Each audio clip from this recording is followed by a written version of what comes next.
Hearing resumed. Andito na po yung report ng ating secretariat. Linawin ko lang po, 85 members ang present, 44 po pala yung majority na kailangan. So, ang nag-yes, 70. Ang nag-no, 11. Dalawang yung nag-inhibit, isang nag-abstain. Ayun, yun ang total. So, 70 ang yes, 11 ang no. Dalawang nag-inhibit, isang nag-abstain.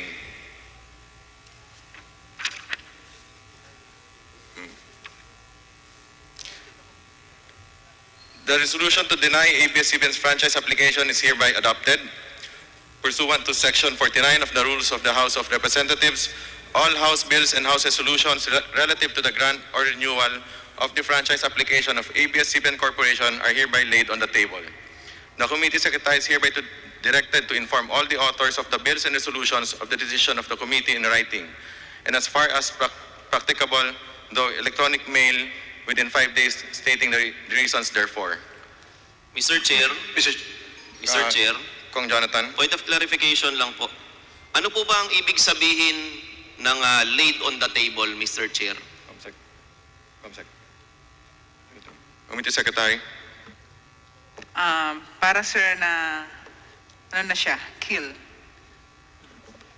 Maraming salamat, Mr. Chair. Ibig sabihin po, itong usapin patungkol sa pagre-renew ng application ng ABS-CBN ay hindi lang po isinantabi. Ito po ay tinapos na ngayong araw na ito, Mr. Chair. Tama po ba? That is correct. Kong Defensor. Mr. Chair, in parliamentary courtesy, when a bill is being approved, we don't necessarily vote no because we just lay it on the table just to make it stay in the committee. But technically, Mr. Chair, for a franchise application, the effect would be to kill the application of the franchise. But it is still, in our rules, laid on the table.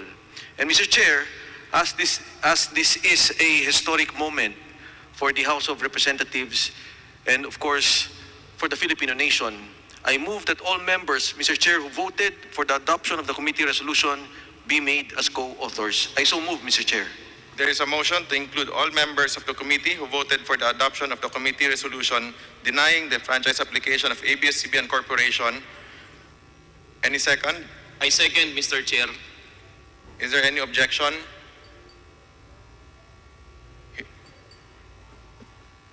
Who voted, not present. I'm sorry.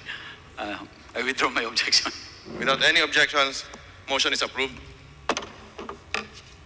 Mr. Chair, I move Jonathan. that the committee adopt the other findings and recommendations contained in the technical working group report, Mr. Chair. There is a motion to adopt the other findings and recommendations contained in the TWG report. Any second? Second, Mr. Chair. Is there any objection? Hearing none, motion is approved. Mr. Chair, Kong Defensor. for purposes of transparency, I move that we authorize the chairman of the Committee on Legislative Franchises to release the TWG report and the adopted committee resolution to the public and other committees of the House. I so move, Mr. Chair. There is a motion. Any second? I second, Mr. Chair. Any objections? Hearing none, motion is approved. Mr. Chair, mukha pong tapos na ang usapin ngayong araw na ito. Mr. Chair, I move to adjourn. Mr. Chair, Mr. Chair. Kong Defensor. let me, before I second the motion, let me just congratulate you, also those who voted no. The members of the minority are all here.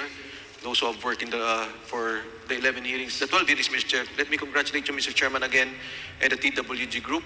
I second the motion, Mr. Chair.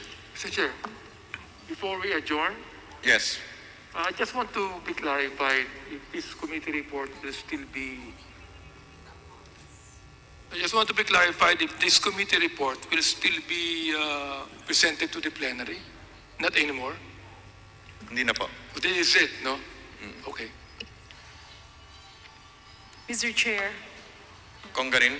Mr. Chair, we are in receipt of some text from fellow members from the minority who would like to insert explanation of their vote. Yes, Just a pwede po moment. isubmit na lang po sa committee. Thank you. Thank you, Mr. Chair. As there are no other matters to discuss, and there's a motion to adjourn, duly seconded. Hearing hearing is adjourned.